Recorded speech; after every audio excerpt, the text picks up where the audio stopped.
कम कर देंगे। हाँ ठीक है रोहन भाई, ये बात नोटिस में है, देश भी सुन रहा है और 3 बड़ी पार्टियों के प्रवक्ता भी सुन रहे हैं। बिल्कुल, उनको ठीक है। कम करें तो अजय जी, अजय भाई और नवल किशोर जी और अमित जमई, भाजपा ये कमिट कर रही है, ये 7-8% जितना तेल बढ़ना था वो बढ़ गया, इसके आगे बढ़ेगा नहीं, इसके आगे बढ़ेगा तो आप लोग सवाल उठाइएगा, अभी सवाल मत उठाइएगा। लेकिन अमित बताइए वेट कम होगा कि नहीं? हाँ ठीक है, उसका जवाब लेता हूं। राकेश भाई रोज ये कमिटमेंट हमारे साथ करते थे और रोज शाम में बढ़ जाता था तेल। अच्छा चलिए फिर अजय उपाध्याय जी, फिर आपको बुलाएंगे, फिर आइएगा, फिर रोहन गुप्ता को ही रिक्वेस्ट करके बुला के पूछेंगे। राकेश भाई और रोज बढ़ता था। हाँ ठीक है, आगे भी बढ़ते बढ़ते कहां तक पहुंचेगा? आपने तो हिमाचल में इमोशनल टैक्स भाषण दिया में कि नहीं बढ़ेगा।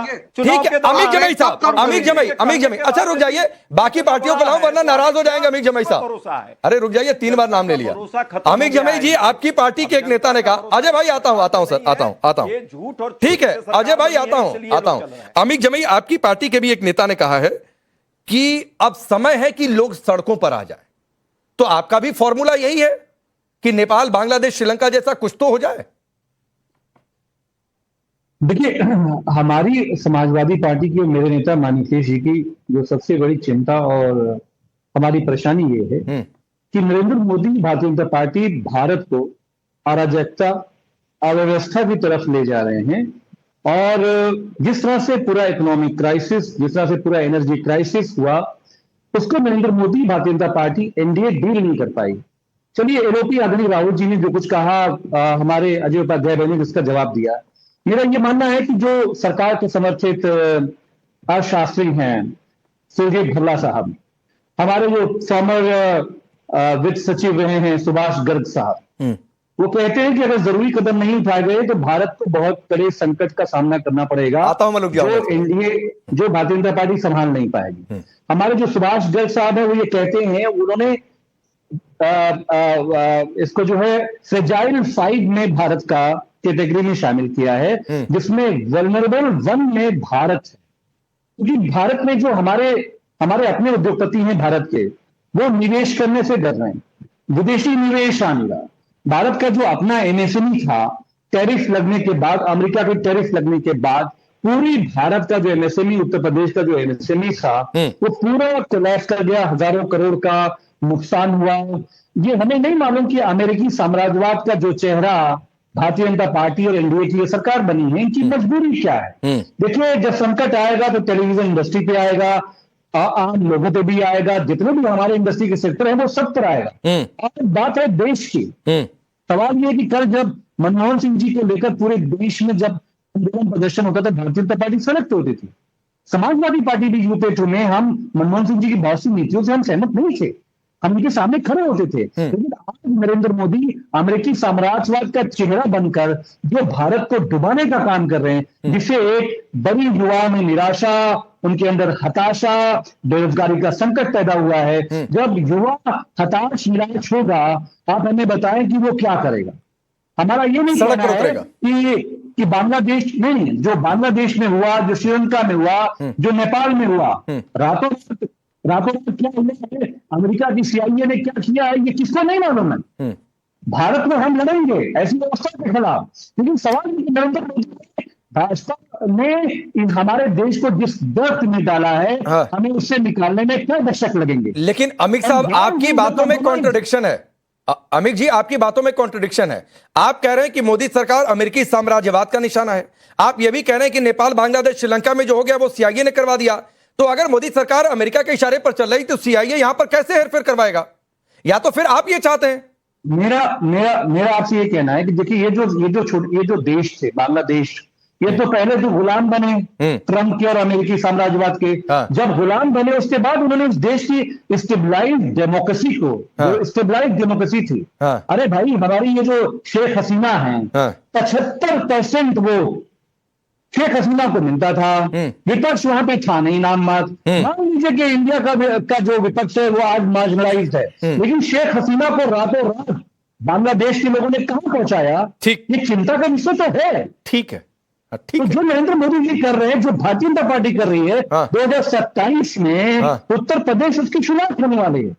आज हमारे मुख्यमंत्री योगी जी ने फैसला कर लिया है कि पूरे उत्तर प्रदेश में धरना, प्रदर्शन, स्ट्राइक करने की किसी की हिम्मत नहीं हो सकती। हमने आदेश जारी कर दिया। ठीक है, इमरजेंसी नहीं तो क्या है? तो एक और तरीका इसका हो सकता है मलुक नागर साहब कि अगर यह लग रहा है कि योगी सरकार का फैसला कि अगले 6 महीने तक कोई आंदोलन नहीं हो सकता, जाकर कोर्ट में चैलेंज कर दीजिए। बहुत सीधी सी बात है, अगर यह फैसला गलत होगा तो लोकतांत्रिक प्रक्रिया में कोर्ट सर्वोपरि है, कोर्ट कहेगी हटाओ इस फैसले को, वापस लो। मलुक नागर जी। पांडे साहब देखो, आपने जो बात कही है, हाँ आपने जो कहा है कि 1 साल में कांग्रेस ये कह रही है कि मोदी जी हट जाएंगे। अगर बिल्कुल सरल भाषा में कहें और देश के स्तर पे कहें, जहां आपकी व्यूअरशिप है, दर्शकें कहें, तो आजकल तो चील और गिद्ध कम हो गए हैं। कुछ समय पहले बहुत ज्यादा थे, और जहां वो गाय भैंसों का झुंड देखते थे तो ऊपर गोल गोल घूमते थे, और वो ये सोचते थे जब मरेंगी सारी ये तो इन्हें हम खाएंगे। और शाम को गाय भैंस चर करके चारा और वापस चली जाती थी, एक भी भैंस नहीं मरती थी। कांग्रेस की नीयत और राहुल गांधी जी का बयान बिल्कुल ठीक उन्हीं गिद्ध और चीलों की तरह है कि मोदी जी हटेंगे 1 साल में और हम कुर्सी पे आ जाएंगे।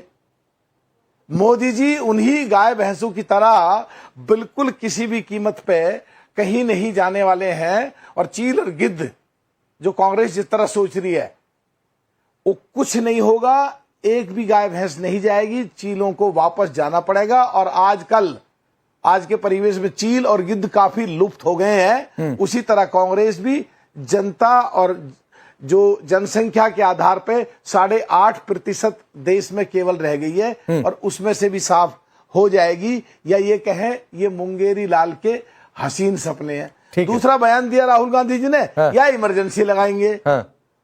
इमरजेंसी आपने लगाई तो आपको अभी भी इमरजेंसी दिखती है। आपने जो 1975 में इमरजेंसी लगाई थी, तो दोनों बयान बिल्कुल निराधार हैं, देश के सामने हैं। इस बयान पे देश की जनता, देश के लोग ये सोच रहे हैं कि राहुल गांधी जी कुछ भी बोल देते हैं। जैसे देश की इकोनॉमी डेड, अपनी 50-60 साल के करीब अपनी बढ़ाई गई इकोनॉमी भी डेड कर दी। और जैसे हरियाणा के चुनाव में जलेबी की फैक्ट्री में 50-60 हजार लोग काम करेंगे, जहां 2 लोग काम करते हैं। तो इस बयान का लोग गंभीरता से नहीं ले रहे हैं, मजाक उड़ा रहे हैं। ठीक है, कोई मायने मैं इस पर अजय जी आता हूं, जरा नवल किशोर से भी एक टिप्पणी ले लूं, उसके बाद आता हूं, आप जवाब दीजिएगा मलुक नगर किस बात का।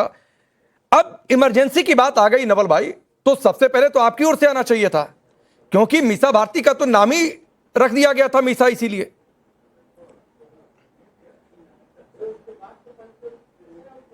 नहीं राकेश जी, चलिए मलुक जी, अभी जो गठबंधन में है, कम से कम मोदी सरकार को गाय भैंस तो माने ना। अभी ये बात तो कम से कम उनके गठबंधन के लोग मानना शुरू किए, और क्यों नहीं मानेंगे। इस देश में जो सरकार एक सही से एग्जाम नहीं करा सकती, नहीं गलत है बात ये। साल पेपर लीक होते हैं, फिर भी शिक्षा मंत्री इस्तीफा नहीं देते हैं, कोई अधिकारी देते हैं। होम मिनिस्टर, सुन लीजिए अरे अब देखिए, आप क्यों बेचैन हो रहे हैं? आपको थोड़े हटाएंगे, वो आपको रखेंगे। अभी आप घबराइए मत। मैं सिर्फ ये कह रहा हूं कि जो सरकार में आप शिक्षा मंत्री को देखिए, पेपर लीक सालों साल होते रह रहा है, और उसको दंड किसको दिया जाता है? कर्मचारी को दिया जाता है। और आप देखिए कि होम मिनिस्टर, जिसको आप आयरन मैन कहते नहीं थकते हैं लोग, उनके समय पुलवामा से लेकर पहलगांव तक हो गया। तो जो सरकार, रेल मंत्री को आज तक आपने सुना होगा 2014 के बाद किसी मंत्री ने विफलता के कारण, जो कि रोज ही विफल हो रहे हैं कोई न कोई कारण से, उसके बावजूद भी कोई मंत्री इस्तीफा दिया इस सरकार में? नहीं दिया है, क्योंकि यहां पर सरकार तो आप डेमोक्रेटिक तरीके से हासिल करते नहीं है। आप कह रहे थे कि वहां जीत जाते हैं, यहां क्यों नहीं जीतते हैं? जो चोरी और डकैती करता है वो हर घर में थोड़े ना करता है, जहां पर पहले प्लान करता है, जहां पर उसको नजर आती है वहां पे करते हैं। जब रेल मंत्री थे, लेकिन केस आपने जब की बात देख लो, कब आपने इस्तीफा दिया, देखिए क्यों बेचैन हो रहे हैं। राबड़ी जी को आपने देखा नहीं है कैसे बीजेडी खत्म हुआ, कैसे वाईएसआर खत्म हुआ, कैसे शिवसेना को किसने खत्म किया, टीएमसी के साथ क्या हो रहा है, बिहार में जदयू के साथ क्या हो रहा है, सब आप देख रहे हैं। जो लोग उनके साथ में हैं, आज नहीं तो कल वो लोग भी समाप्त होंगे। जो लोग विपक्ष में हैं, कम से कम सवाल पूछ रहे हैं। सवाल का जवाब सरकार नहीं दे रही है। सरकार करे कि सवाल का जवाब नेहरू जी देंगे या इतिहास के लोग देंगे। इसलिए इस सरकार के पास, जो हर चुनाव में हर तरह की झूठ बोलती है, बिहार चुनाव में आप देखिए 10,000 देकर लोगों से वोट लिया, और बाकी का जो 2 लाख देने का वादा किया आज तक नहीं हुआ, उस पर कोई चर्चा।